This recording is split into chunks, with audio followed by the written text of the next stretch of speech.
بودم و خواب می دیدم که در خواب با خداوند گفتگویی دارم و سخن این گونه آغاز شد که خداوند پرسید پس می‌خواهی با من گفتگو کنی؟ گفتم اگر وقت داشته باشید. و خدا لبخندی زد و گفت زمان من ابدی است، چه سؤالی در ذهنت جاری است؟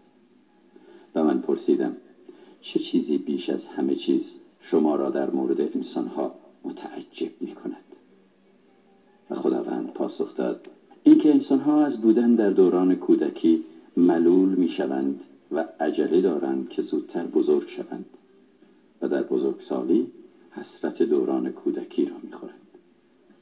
و یا اینکه سلامتشان را صرف به دست آوردن پول می کنند و بعد پولشان را خرج به دست آوردن دوباره سلامتشان.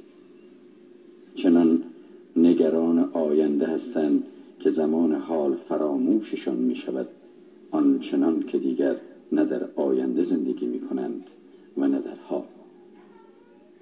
انسانها چنان زندگی می کنند که گویی هرگز نخواهند مرد و چنان می میرند که گویی هرگز زنده نبودند. لحظه‌ای گذشت.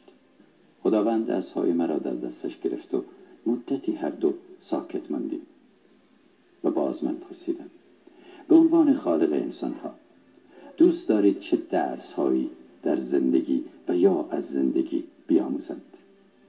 و خداوند باز هم لبخندی زد و گفت یاد بگیرند که نمی‌توانند دیگران را مجبور به دوست داشتنشان کنند، اما می‌توانند محبوب دیگران باشند.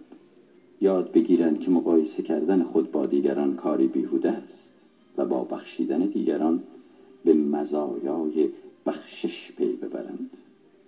باید یاد بگیرند که ظرف چند ثانیه می شود زخمی عمیق در دل کسانی که دوستشان دارند ایجاد کنند، در حالی که التیام آن زخم به سالها وقت نیازمند است. این را هم باید بیاموزند که ثروتمند کسی نیست که دارایی بیشتری دارد، بلکه کسی است که نیاز کمتری دارد. باید بیاموزند که در اطرافشان کسانی هستند که آنها را عمیقاً دوست دارند، اما نمی‌دانند احساسشان را چگونه ابراز کنند یا به نمایش بگذارند. باید بدانند که می‌شود دو نفر به یک موضوع واحد نگاه کنند و آن را کاملاً متفاوت ببینند.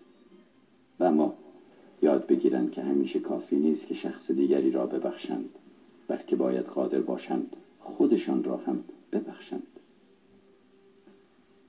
خازانه گفتم از این که وقتتان را به من دادید سپاسگزارم. آیا نکته‌ای هست که شما دوست دارید به آفرینندگانتان یادآور شوید؟